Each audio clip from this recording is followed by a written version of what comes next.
reconvening at 10:08 a.m. on January 25th, 2021 at the Health Licensing Office in Salem, Oregon, by telephone, conference call.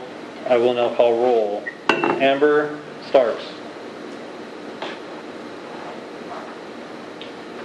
You're on mute, Amber. Here. Thank you. Yes, here. Hein Nguyen. Here. Here. Harold Foltz. Present. Tracy Paramo. Here. Michelle Strobel is absent. And we're working on Ragnar Wirt. Members, when you wish to speak, please state your last name for the record.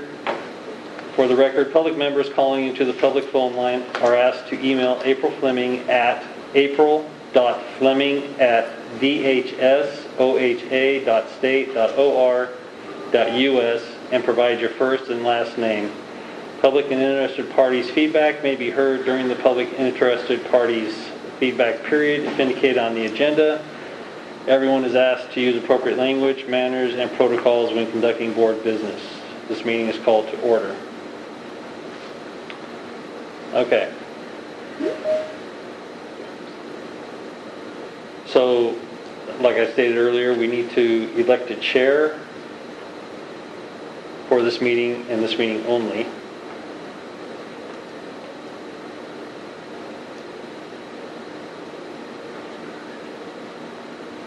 So this is Sylvie. Would be any of the four of you be willing to act as the chair for the day? It'll only be for today because Michelle cannot attend today. And we're just reading the script pretty much. Yeah, so what will happen is whomever you elect, then you'll get an email real quick from probably April, because I think she's the one sitting at the computer, and it will have the scripts, and then I'll kind of help you walk along, but you'll have to, anytime somebody makes a motion, you'll be the one that does the agenda, the roll call, and then it'll be pretty easy, because we don't have an executive session, so it shouldn't take too long. All right, if no one wants to, this is Amber, I'll volunteer. So we need to take a vote? No, somebody needs to make a motion, so either Tracy, Hein, or Harold need to make a motion to elect Amber to be the chair for the duration of this meeting. This is Tracy Promo. I move to make Amber the chair for the meeting today. Second?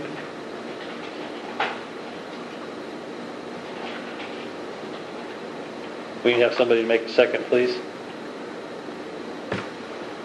I second that motion. Be careful. Harold, it sounds like Harold seconded. I'll call roll. Amber? Yay. Hein? Yay. Harold? Yay. Tracy? Yay. Okay.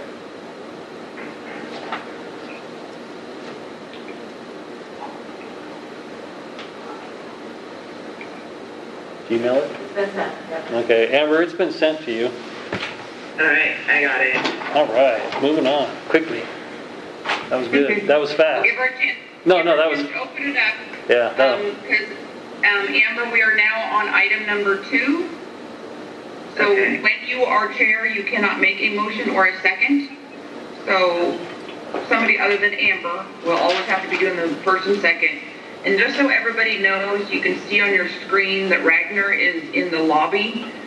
We cannot let him into the meeting until his renewal gets processed. So he's supposedly in the process right now of renewing his license with the frontline staff. So once that is 100% processed, then he can start participating. So.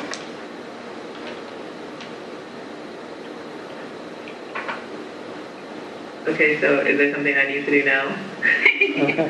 So somebody would need to make a motion to approve the agenda.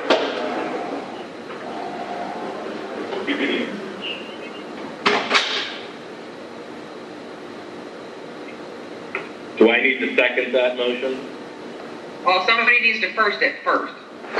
Okay, well, I'll first it. I make a motion to accept the agenda. This is Tracy Promo. I second the motion. Okay, I'll do roll. No, Oh, Amber Amber. does roll. Okay, Sorry, Amber. I only got something that says board council meeting open and closing script. I didn't get anything else. So, no, you're fine, Amber. It's sorry. We probably could have explained a little bit better. But on your opening script, it has a list of everybody's names. So you Okay. do not have to call the people who are not in attendance. So you can ignore Michelle, Ragnar, and Frank. But you do have to go through the four of you, including yourself. And Okay. you need to say their name, and then they say yay or nay, and then you go to the next person. And this is cause order.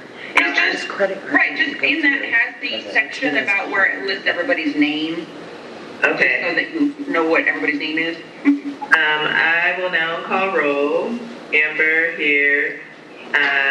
Yay or nay on the agenda. Oh. Yay or nay? I'm sorry, I just don't have a script. It just says people's names. Okay. Yay for me on the agenda. Gwen. Yay. Harold. Yay. Tracy. Yay. Perfect, motion carries.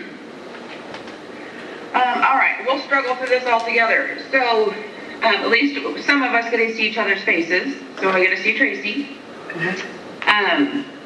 We are on the second one, which is the discussion about applicants retaking exams. Bob's got more of the details about this, but we still are in that transition of people who need to retake the exams that didn't fall into the new rules that talk about the new process for retake examinations. So Bob will give us a little bit of details on the first applicant, which is 122303. Hi, good morning. This is Bob for the record. So this applicant has attempting to take for the 7th time. No, she's already taken it 7 times. And we haven't heard anything from her since 2017, October of 2017. And she recently called to make an appointment for an exam. And we haven't notified her yet that she's got to do her practical. Is that right? Right. The practical, yeah. Before she can sit for the exam. What's this one? That's additional training, 40 hours. Oh, and she did take additional 40 hours. So as I'm trying to learn this, she's taken it 6 times, and she took an additional 40 hours of training in September of 2017.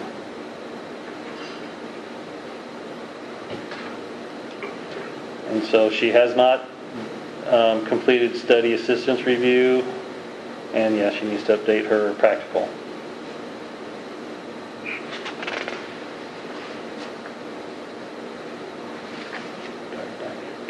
So would you guys feel comfortable?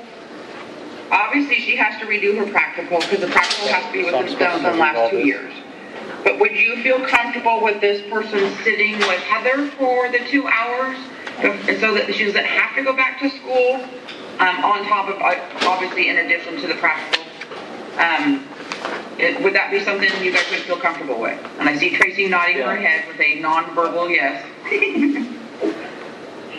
Harold, would you be comfortable with that? Yes, I would be very comfortable with that. Okay, and Hein, how about you? If she has a chance to take a look on her grade and review what she missed in her questions, I believe she's going to learn from. So, yeah, I agree with that. Perfect. And Amber, what are your thoughts? Yes, that sounds good to me. Yeah, because I think that, part of the new rule kind of incorporates that new process. And I think that this person has it tested for so long that they weren't able to benefit from that new process. So I think if we do it that way, I think it'll help her. And then if that doesn't help, then we can readdress it before her next attempt.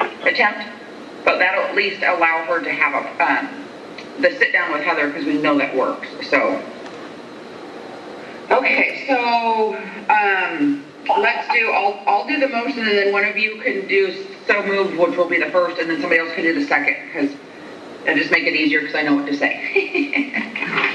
So for applicant number 122303, it is proposed that the applicant do a new practical in order to qualify for the exam and to offer them a 2-hour study review with our staff.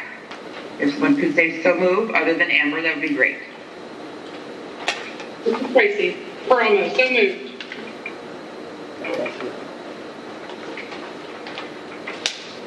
I second the motion.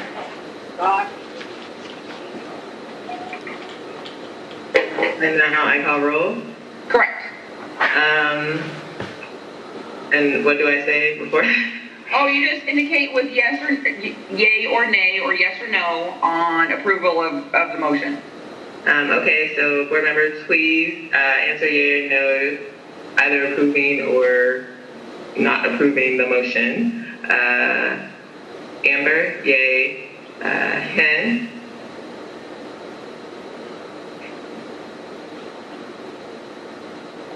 You're on mute. Oh. No, you're Not good. you, Amber, It's Hein is. fine. Sorry, my connection is a little bit slow, that's why. Okay, I'm in, I agree with that, so yay. Okay, Harold Yay. and Tracy. Yay. Okay, so this is Bob. We're admitting Ragnar now. Yay.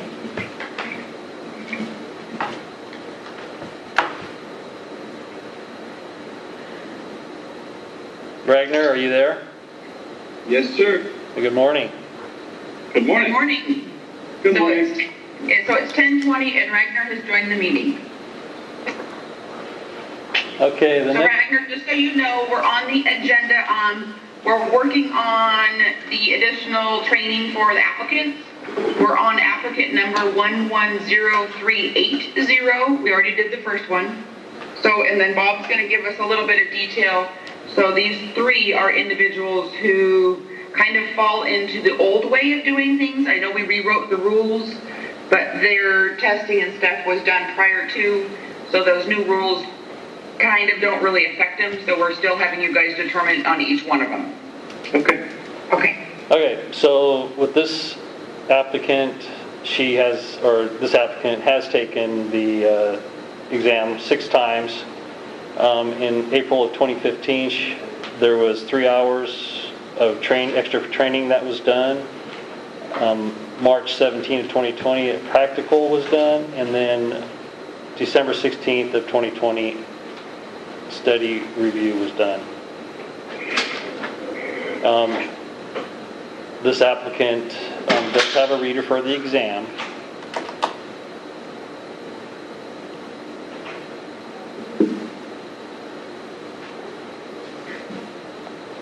So Bob, when you say a reader, are you talking about like an interpreter, or are you talking about a reader due to an ADA accommodation? Correct, ADA accommodation. So is the individual giving, been given additional time to be able to take the exam? Yes, And they've already done 1 study review with Heather? yes.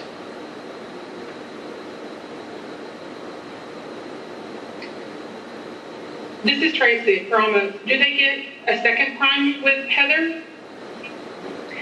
So this is one of those ones that fell in the mixture of the old and not that new rule. So in the new rule, they would have gotten time with Heather way earlier in the process. But with that new rule didn't start until after this person already started. So we can offer another one. Bob, is Heather in the room with you? Yeah, she's sitting right next to me.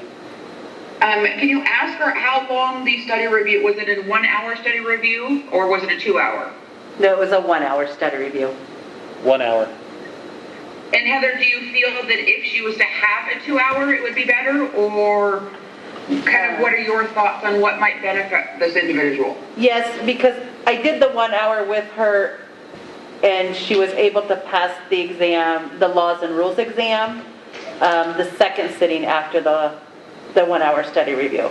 So I think with this individual, if we did a second study review with her, and I have been her reader the last couple times that she's tested, that it would be beneficial for her. Okay, perfect. Okay, and then practical still good, correct? Yes, because she redid it in March of 2020. All right, so are you guys comfortable with allowing this person to do a 2-hour study review with Heather in order to take the exam again? Yes. Absolutely. Okay, Yes, this Amber, yes. okay. So Harold, what do you think? I mean, let them get all the time they need and the hands-on that they need to try to pass the exam. I mean, it sounds as if the law part they passed, right? Correct. Correct.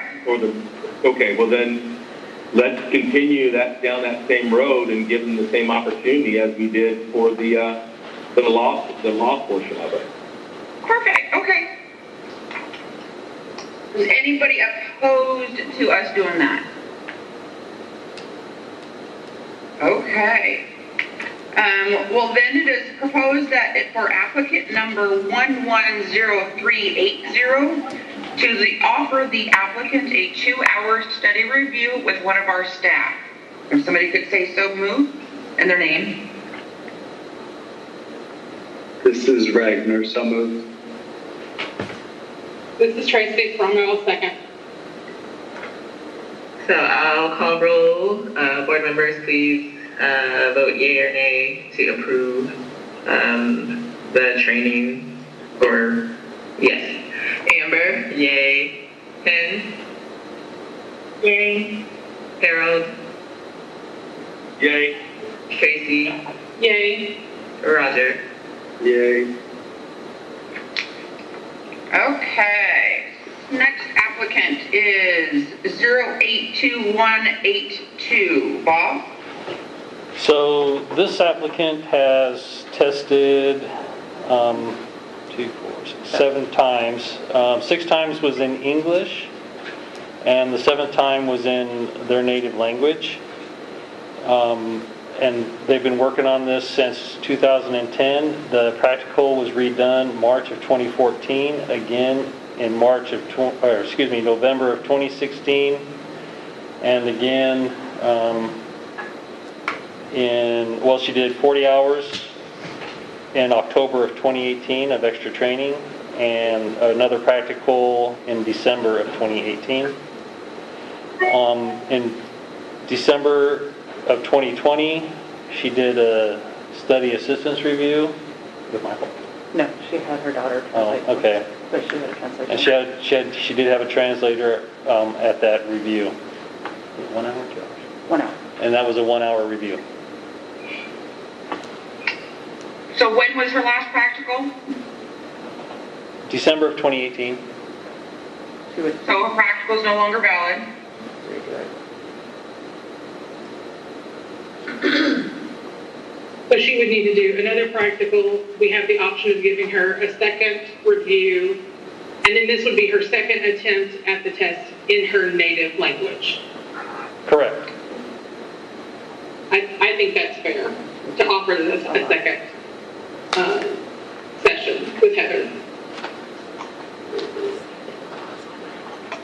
I believe this is, I'm looking really quick, I'm pretty sure this is one I did the laws and rules with as well, and she passed after that study review.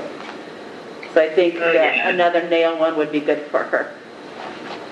So Heather, I have a question. You mentioned that she had her daughter assist with the translating. Right. Do you think it would be beneficial to have our staff, Michael Bowie, to help with the translation, since he understands cosmetology a bit more probably than her daughter does? Well, her daughter's a professional medical translator, and so I think the translation was well. However, yes, I think Michael's knowledge and experience and to be able to explain a little bit more, because we all know you can say word for word, but it's sometimes it's easier to explain, especially when translating.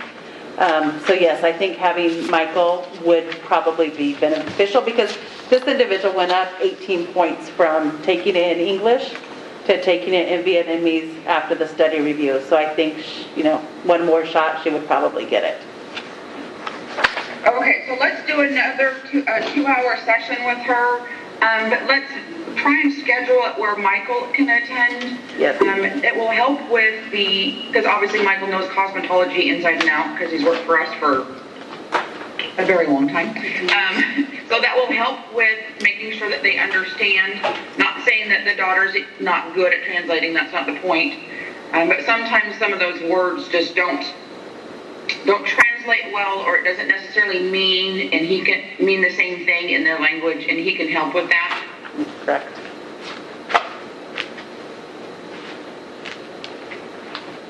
All right, so does anybody not feel comfortable with that? Okay, so No. let's do, okay, so it is proposed that for applicant number 082182, that the individual, obviously they has to retake the practical exam because it needs to be valid within the last 2 years, but then to offer them a 2-hour session for a study review with office staff. This is Tracy Promo, so moved.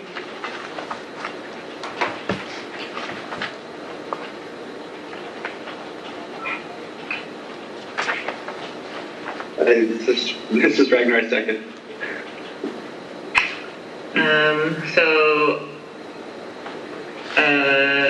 I guess we'll vote now to approve the motion.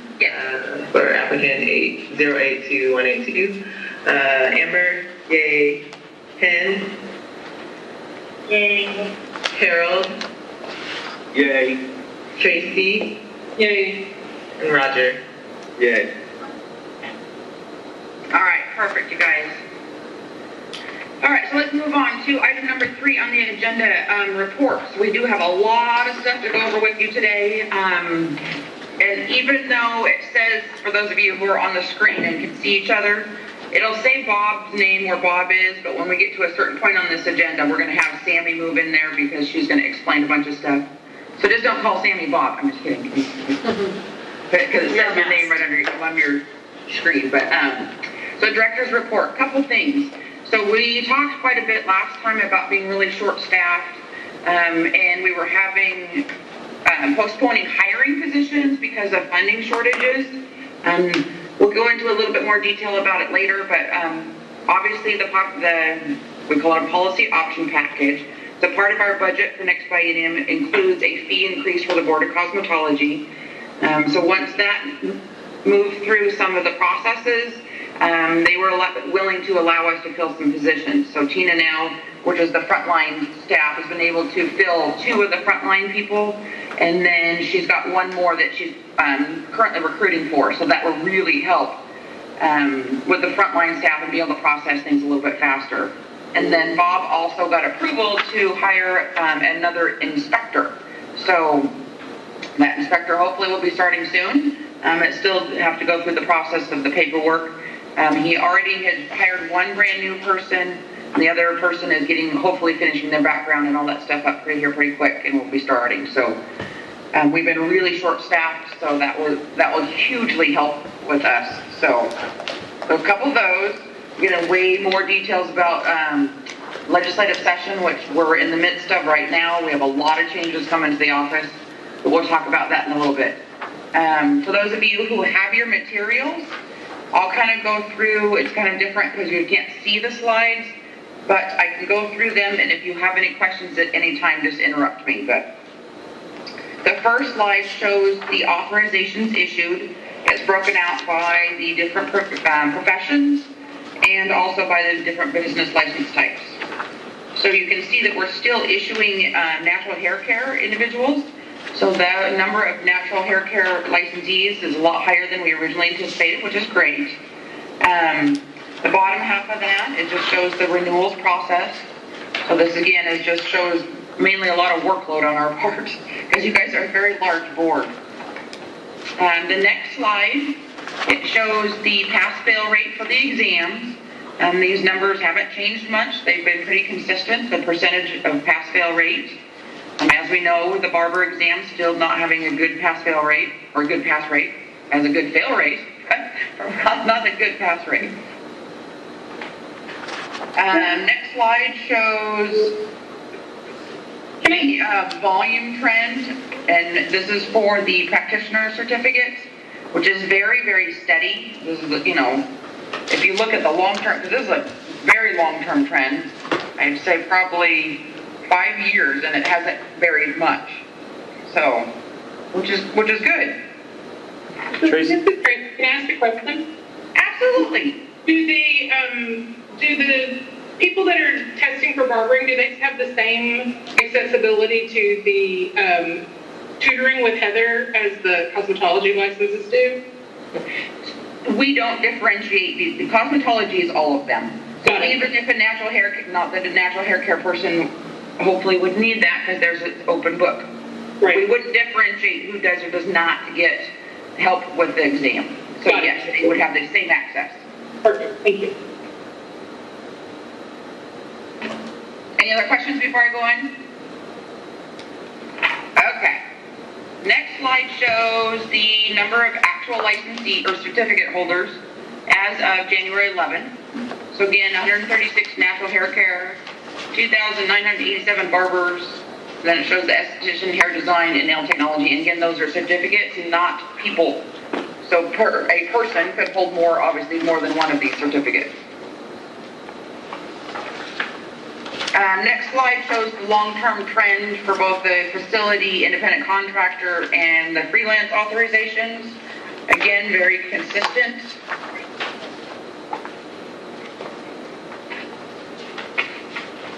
Next slide shows the same information, snapshot in time. So as of January 11th, it shows the active number of facility licenses, independent contractors, and freelance authorizations. And then the next slide shows the financials. You'll see here, this is where we were talking about the net operations is in the negative, and that's where that the fee increase that will go through the process. It will not be implemented and go into effect until January 1 of 22. So the fees will not increase until January of 22. But it will help cover the cost of being a part of the health authority. And then in our budget notes, we did put, and I can find it, I don't have it in front of me at the moment, but we did put in the narrative that the fees for cosmetology were set when we were an independent agency, and the cost of being a part of public health, which is under the health authority, has caused the need for the increase in fees. Not anything that the office has not done or has changed or altered. So we made it very clear that the fees need to go up because the cost of being a part of the public health and health authority is what's causing that fee increase. And cosmetology is not the only one, but that verbiage is in there. So that's very clear on why these fees need to go up. I think we all talked about this a little bit last time about making sure that it's clear that they understand that cosmetology didn't make this go into effect. The office didn't make this go into effect. The move into public health did. So that's pretty clear in the narrative. Does anybody have any questions on that?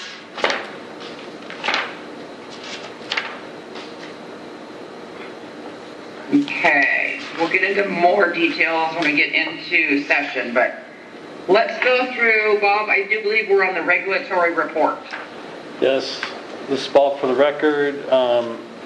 So the regulatory report, with the 15-17 biennium, the report everybody has shows 305 complaints received, 4 remaining open. We actually have knocked 2 of those off, so we only have 2 open, and that would give us 303 closed. 17-19 biennium, total 387 complaints received, 30 remaining open. That also is no longer accurate since January 4th when this report was generated. We've had a few fall off there as well. But we're still showing 357 closed. I don't know what the exact number is right off the top of my head.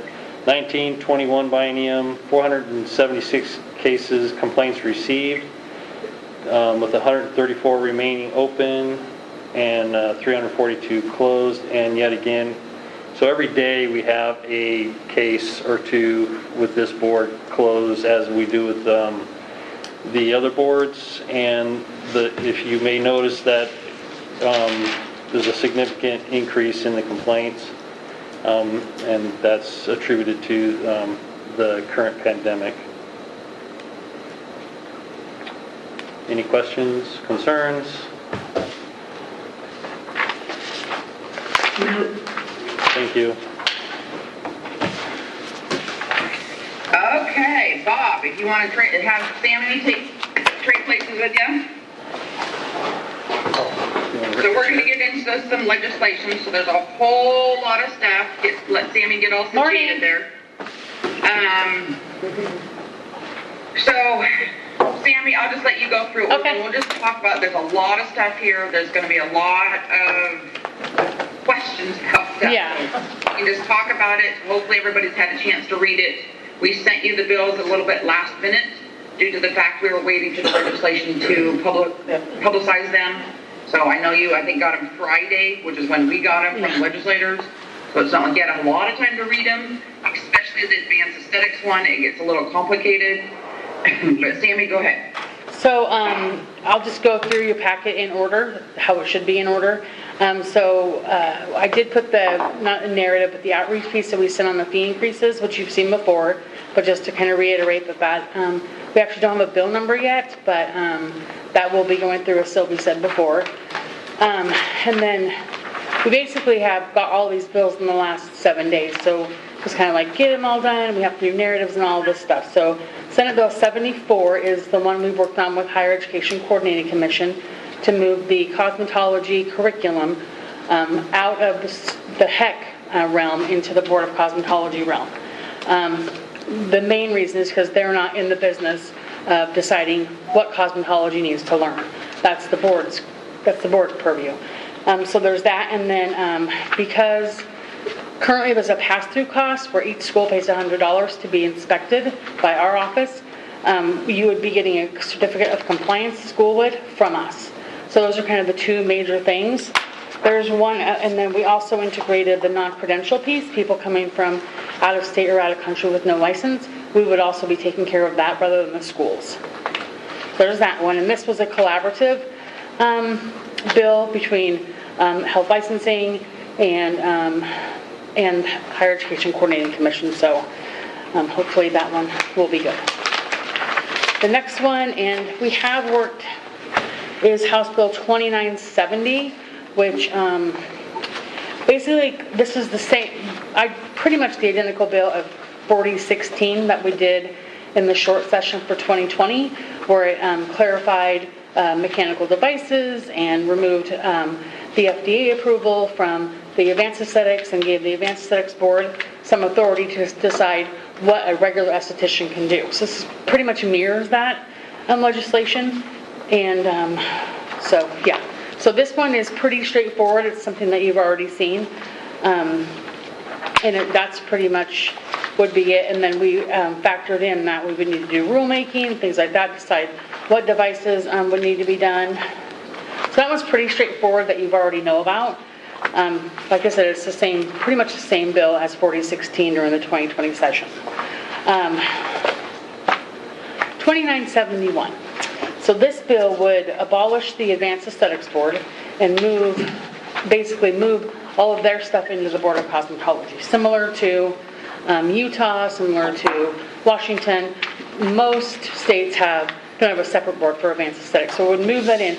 Some of the, I wouldn't say problems, but things that we see that could be an issue is it doesn't actually fix the scope of practice issue with devices.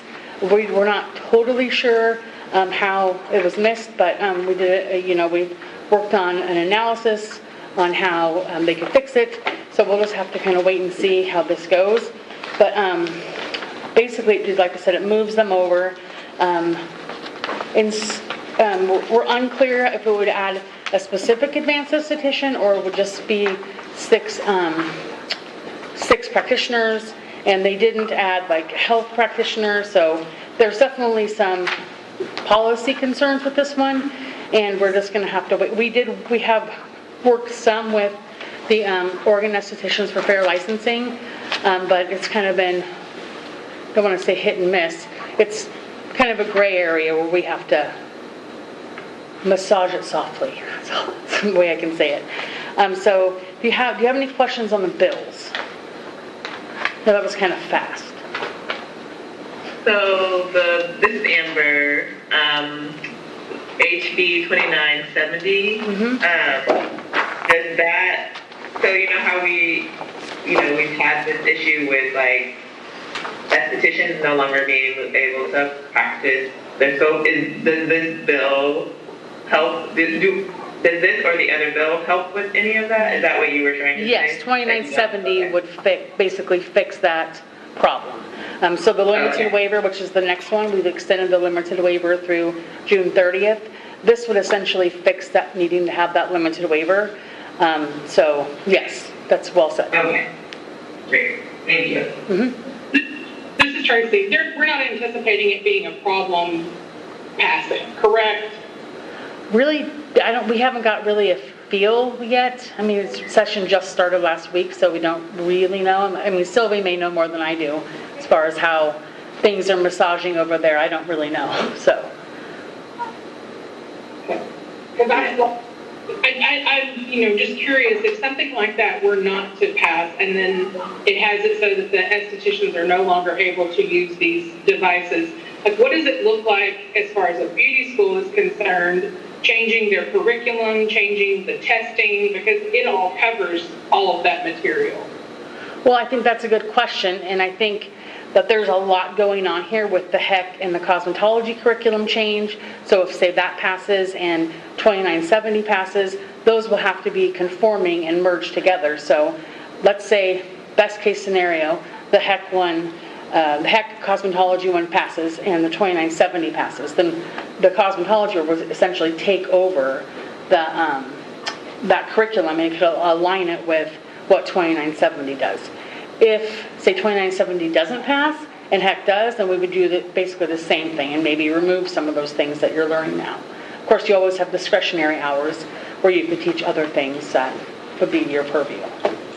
So a lot of it's just we're not sure. I believe that we don't have the discretionary hours any longer, though, because when we built the new programs, we built them all on the hours needed for the services required. And so they got rid of the discretionary hours. I don't think they did. That was my understanding. Sorinthy is shaking her head no, but I don't know for sure. Yeah, we'll look into all of that. There's so much that could happen between now and sine die, which is not going to be the end of June, which is when session is over. We have pointed out to legislators to make sure that they're aware that you have these two bills and they don't take into consideration each other, which is the 2070 and the 2071. So you either combine them or you need to make sure that both of them are working together. So we've pointed that out. So there's knowing that there's some changes that have to be made. And then until all those legislators get to say their opinions and what they do and don't want, we don't know how far it's going to go. So this is way early. The best thing that we could recommend to you guys, especially any of you who are involved in a school, is to get involved in the legislation, know how to go out and look at the bill, know how to understand what's happening with it. And if for some reason you don't know how to do that, Sammy would be more than willing to help you. Yeah. But things are going to happen behind the scenes that all of a sudden you're going to get an amendment that comes through, and an amendment is anything that changes what the bill language is. And those can happen. You can get 5 amendments in one day. I mean, you really got to be watching it and paying attention. So if you personally feel like it's going to affect you, then you'll want to watch it personally on your own kind of thing. We'll keep you up to date with what's going to happen big picture for the Board of Cosmetology. Yes. Well, this is Tracy again. I have one more question about the abolishing the Advanced Aesthetics Board. When I was reading through it, it says that our board would then acquire a person that has that license on our board. Is that correct? And would that be the only person, would that be the only addition to this board? Correct. Yeah, double check. I mean, technically, like, the 5 of us have to be some version of cosmetology, so any of us 5 could also be an advanced esthetician. Correct. Oh, absolutely. Yeah, and they need like 5 of us, 6 of us. Like. Right. and that's one more area we pointed out that it wasn't real clear on what your intentions were. For one, you never want an even numbered board, because then when you go to vote, so that's one thing that we don't think that they addressed. And then they haven't also made it extremely clear if they're going to change what the current statutes are and makes advanced aesthetics its own certificate, meaning you don't have to be an esthetician in order to get an advanced esthetician, like it currently says, so you have to hold both. Right. So it's not real clear what their intent is for people who have both licenses. So there's a lot of policy. So we said, here's some suggestions you might want to be thinking about, because obviously we didn't write that bill, and we have no opinion on it, other than the fact that it doesn't work with the current statute. Thank you. Well said. And so I explained that we did extend out the limited waiver on those different devices, which include the microdermabrasion, lightning diode therapy, high frequency, galvanic current, and microcurrent, which leads me into the next topic, which is... Okay, hold on, Sammy, before you go whizzing through here, let's slow down. Does anybody else have any questions about the legislation that's going to happen? Harold, have you read through everything? Do you have any questions, comments, concerns? Yeah, I just want to sum it up here. And so what it sounds like to me, and again, if I'm wrong, so you're talking about advanced estheticians and basically they're going to start serving, or will be part of the jurisdiction, or we will basically be over them. Is that correct? So House Bill 2971 abolishes Advanced Aesthetics Board and moves the profession underneath of the Board of Cosmetology. So yes, this board then would be in charge of licensing and regulating advanced estheticians. Okay. No, that's fine. Okay. That's what I thought, and I don't object to that at all. Probably where it should have been in the first place, but okay. Amen. Thank you. Yeah, absolutely. Did you have any other questions on, because there are three major bills that are really going to affect this board. Well, I think I'm pretty clear on most of it. That's why I just was like, okay, this sounds fine. The other two, I'm not. Either way, I can run with them. The one that I wanted to just get a little bit more clarification was basically that, the advanced estheticians are going to be under our jurisdiction if this passes. Okay. They would become under cosmetology just in time for me to not be a board member anymore. Which is totally why I joined the Board of Cosmetology, to say. I know. Yeah. Here we are, 8 years later, finally get to do it, and I'm gone. Yeah, right? Oh, Oregon.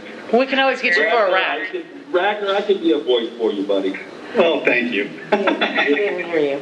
Don't think I won't put you on a Rules Advisory Committee, Ragnar. That could happen. Thank you. Always keep those in the back of your mind. Any other questions? Hold on, Sammy. Hein, did you have any questions, comments, concerns? No, I don't. So far, so good. Okay. And then Amber, is there anything with all this that you have any questions, comments, concerns? No, I think Sammy answered the main question that I had. Perfect. Okay. Thank you. Okay. All right. Well, Sammy, you can move on now then. Okay. Oh, Ragnar, you just raised your hand. Did you have something? Okay. Just waving. All right. And then the last piece is really more informational. Mary Nielsen had sent a list of basically devices that she wants the Board of Advanced Aesthetics to look at to see if they're in the scope, of advanced or they're in the scope of basic estheticians. I can't find my agenda. Hold on here. Staples. About the ThermoClear. Yes. Okay. So ThermoClear, Lambprobe, Hyfrecator devices, BB cream, BB Glow, microneedling, and the Hyaluron pen. So we'll be looking at this more closely. From what I can gather, just in a quick search, that the ThermoClear is is radio frequency. Lambprobe is radio frequency. The Hyfrecator looks like electrosurgery, which I have no idea what that is. And then there's some question of basically injecting makeup into the skin, and is that considered advanced aesthetics or aesthetics or maybe neither? And then the Hyaluron pen, obviously injecting hyaluronic acid into the skin, but it's needleless. So there's a lot of questions. We were just kind of bringing that to you so you know that we're aware. And I actually get a lot of questions on the BB Glow and the Hyaluron pen, probably 10 a week. And so me and Heather will sit and try to see if we can get that splashed out. So that's... Wait, it's needleless, so how does it... Right, that's what I'm sitting here thinking. It basically takes air. Like a razor? No, it's like high air impact, and it takes the Hyaluron. I don't really, it's going to take some research, but yeah, it's interesting. And there's kind of something new all the time. So inserting that makeup and then hyaluronic acid into the skin, which is, from what I can understand, is needleless. So we'll see if that's actually good. And the makeup is also needleless? Is the same? No, I believe that one is needle. And then kind of the question with that is it, so with Botox, it's a prescribed item that you get from a physician. And the question is the makeup prescribed? So since it's makeup, could an esthetician / advanced esthetician do it? So those are kind of the questions that we are coming up against to try and answer. So we'll be working on that in the coming months. Okay. Can I ask a question? Yes. Is there any way we can get some type of instruction, well, just, for example, something that explains each one of these procedures and so we can take a look at it? Sure. I mean, that would help us make a sort of somewhat of an informed decision here. Okay, so Harold, I just want to clarify what the process we're going to do. So the process that Sammy and Heather are going to work on is looking at the statutes and looking at the legal terms of what these products are and what they do, along with what the FDA has approved them for, because those are what fall into our statutes. So there's not a huge need or desire for you to do a bunch of your own research to come up with an opinion, because Heather's the one that has to ultimately have that opinion, because it has to be able to hold up against the statutes. Got it. Okay. And then, yeah. So it's not that I'm discouraging you from educating yourself. I just don't want you to spend a lot of time doing something that Heather's going to have to do regardless of you do it or not.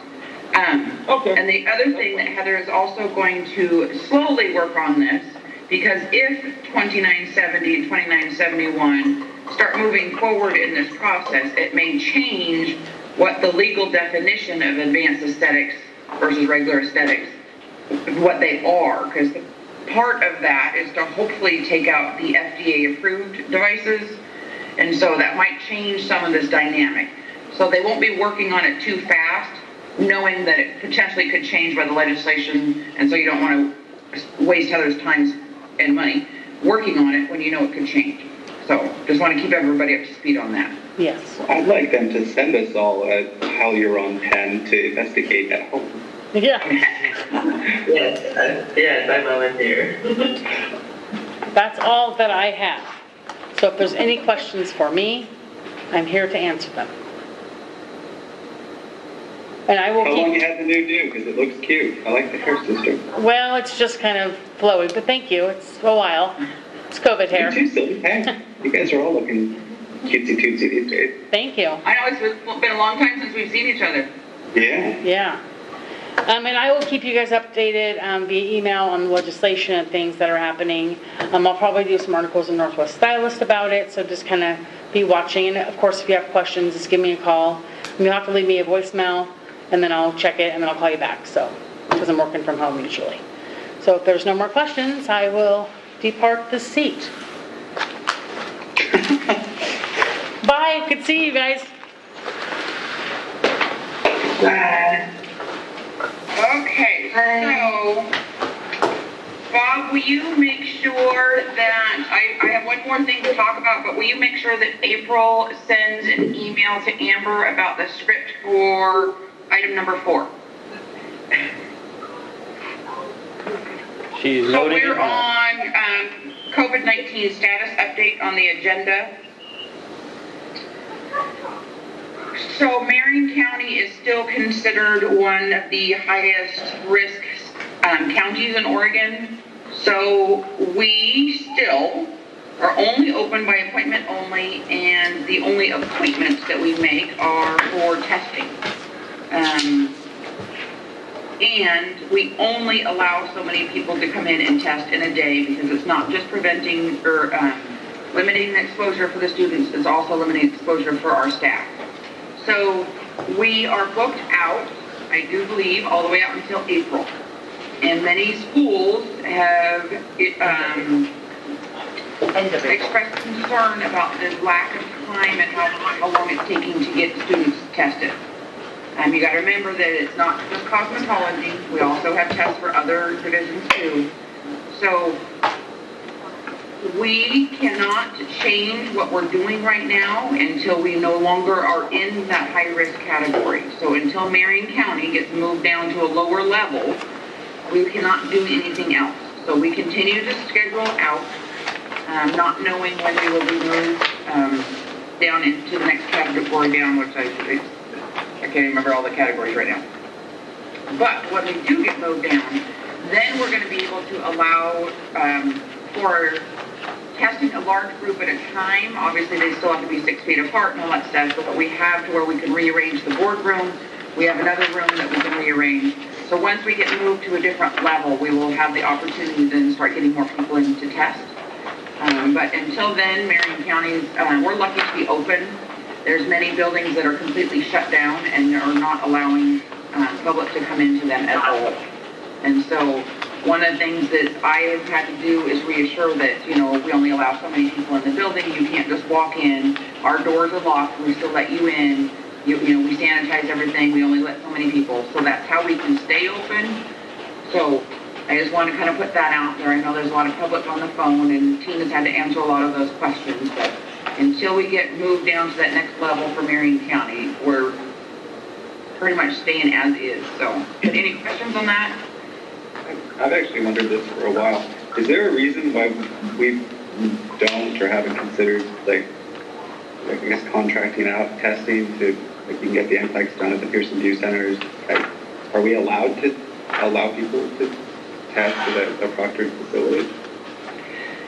I'm sure there's some way of doing that. For one, you take the risk of our exam getting compromised.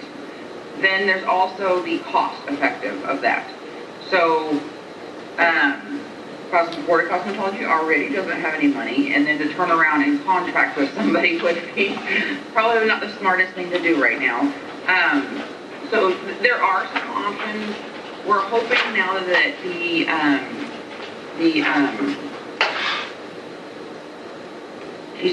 shot, the Vaccine. The vaccine? Vaccine, there we go. Hopefully now that the vaccine's out and going, that Marion County will get lowered down to the next level. Marion County has had 2 weeks of less cases, and so that's one of the major factors that she looks at when she's willing to change what a county is rated at. So we're hoping that within the next month she'll change us down to a lower level. So, and then we'll be able to hopefully start getting more people in testing. The contract process also. When you get yours, make sure you do it when you have a couple days off. 6 months in. It knocked me out my behind. Sylvie, this is Bob. So Heather asked me to clarify that new exams were booked out through April 26th and the retakes through March 1. So we're a few weeks out, actually a couple months out.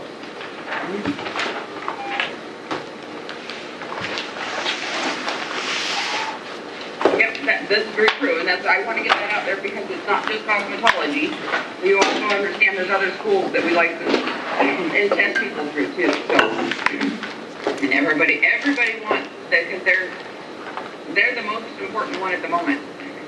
And so we have to, we have to work on, and explaining to them, we understand that you're just out of school, and we understand that we can't do this, and so, and we understand that you can't go to work, but we still have to abide by the governor's directive, so. Any other questions about the COVID-19, how it's going, what's going on? This is Susan Elton. I have a question. No, all right. No. Okay, so Amber, did you by chance get a script for the public interested parties section? Yes. Okay, if you could read that now, that would be fabulous. At this time, the Board of Cosmetology will hear public interest parties' feedback. Members of the public, please wait until you've been recognized. Once recognized, please state your name and affiliation to the board for the record. Okay, Bob, you're going to take over now. You want me to do it, Bob, since I'm sitting right next to you? Yeah, go ahead. Hi, Sammy's sitting right by the phone. This is Sammy with the Health Licensing Office. Is there any public that would like to make comments? This is Brenda Lutu Clayton. I would. Okay, go ahead, Brenda. Thank you. Thank you, board members. So you guys had a lot to unpack in your meeting today. All very interesting topics with lots to say on, but I'll try to be as brief. So the Oregon State Board of Cosmetology used to be fiscally responsible and, in fact, an affluent board.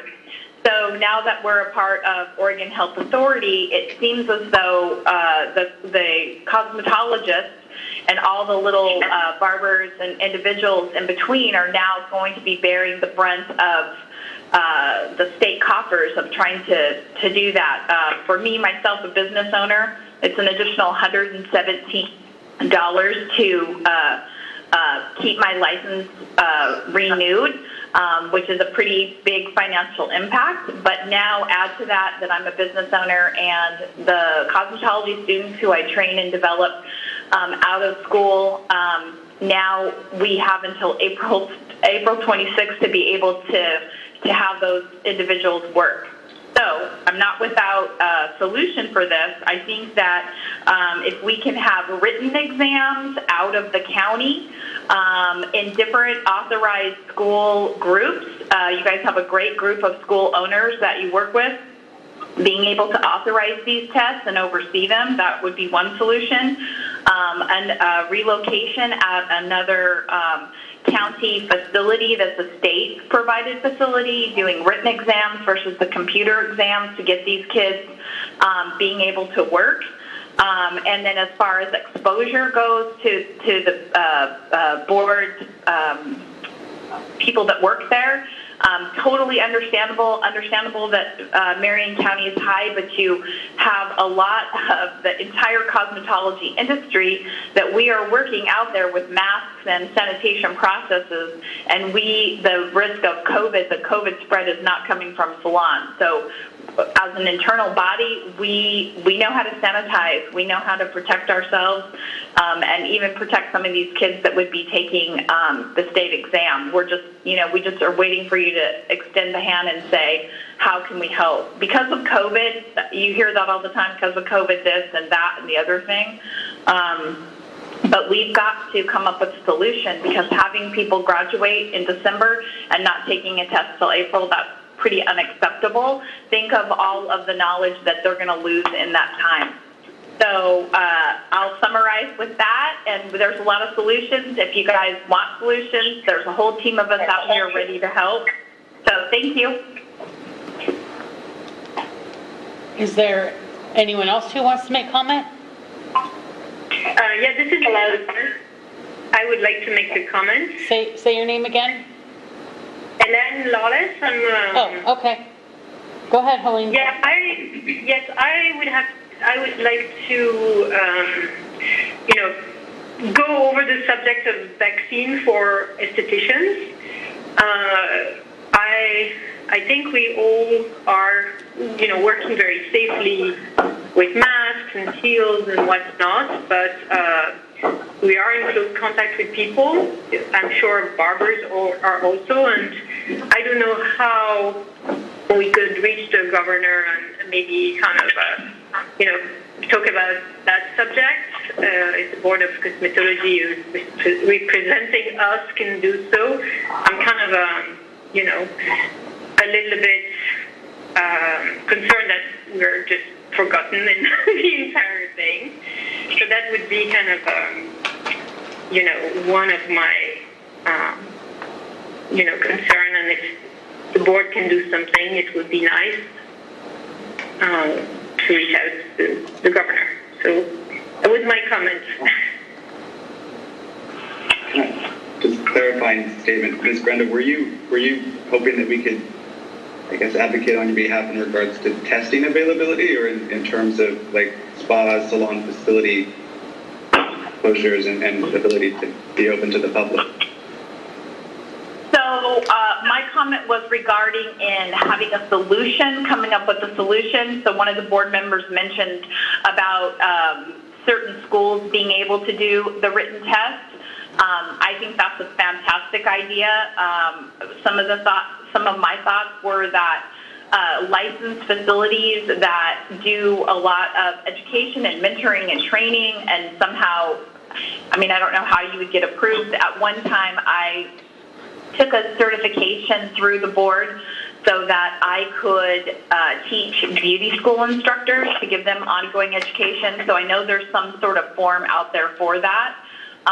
But a pathway for these individuals to get licensed, not in Marion County or not at the actual office that everybody cannot go to, but someplace, some other way to get these additional licensures, these examinations taken.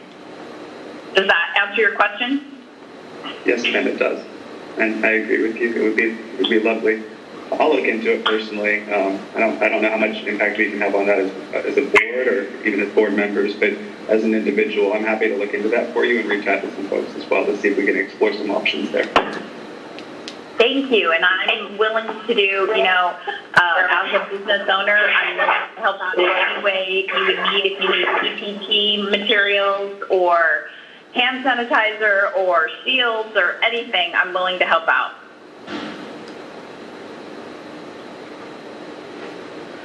Okay, is there somebody else who would like to make comment? Hi, this is Barbara Climaldi, and I own Fagan School of Hair Design. Hello, Barbara. Hello? Hi. I agree with Brenda and the last person that the schools can do this job if you allow us to do it. We could test. You could have a proctor there. There are ways to get around it, and I think that's an excellent idea. I agree with those people because our students are waiting a long, long time, and it's frustrating for them. They want to go to work. So I'd be happy to do that, and I think other school owners would as well.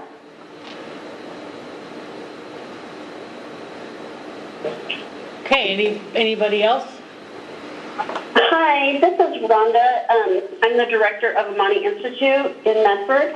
And I'm also willing to lend a hand to anything that we can do to help get these students tested.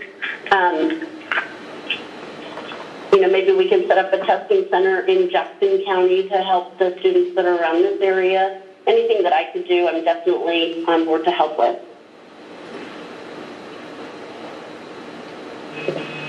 Okay, anyone else? Hey, Sammy, Deborah Maston. Hi, Deborah. Hi. First of all, board, thank you for, the serving. We are working really hard to hopefully correct some of those things that we are working on in the legislative process for device usage, and hopefully all of that will get resolved during this session. I don't know if there's any way that, because we have a waiver for device usage, is there some way that maybe we could have some sort of waiver for students to be able to practice until they're able to get their testing done? Is there, anticipating that everyone is going to pass, I know, but is there some type of way, if we can't get them tested, that they can get a temporary license before testing? Would be my question. We could take that into consideration.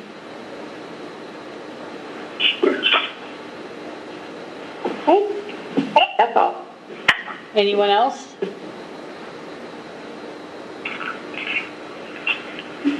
Anyone? Anyone? Bueller? Ask them to put their phones on mute. Okay, I'm going to put you back on mute unless there's anybody else. They need to put the public can put their phones on mute, please. Oh, okay. Public, can you put your phones on mute? And then we will have Amber, well, there's other board business. So, this is Sylvie. One comment I want to make is hopefully everybody has a good email address with us, especially those of you who are on the phone. Please make sure that you do have an accurate email address with us. We did send out to all licensees, not just cosmetology, but every single licensee that we have a good email address for, information on vaccinations.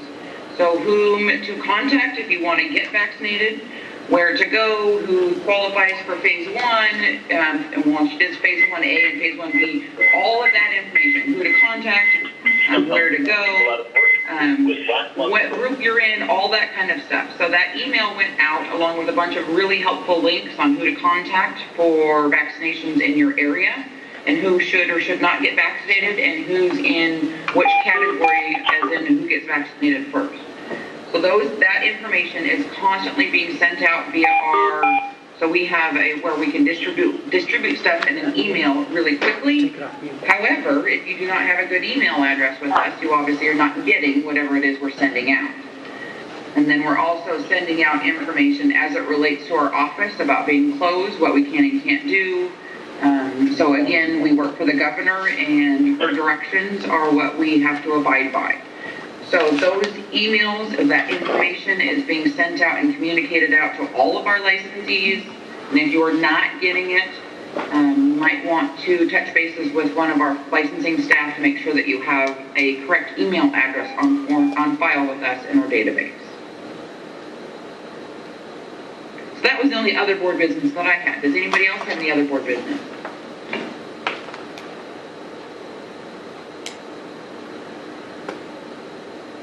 Okay. Well then, Amber, you have a script for adjourning the meeting. Okay. Am I on mute? You hear me? I can hear you. Okay. The Board of Cosmetology meeting is adjourned at 11:15 a.m. Bob, is the recording off?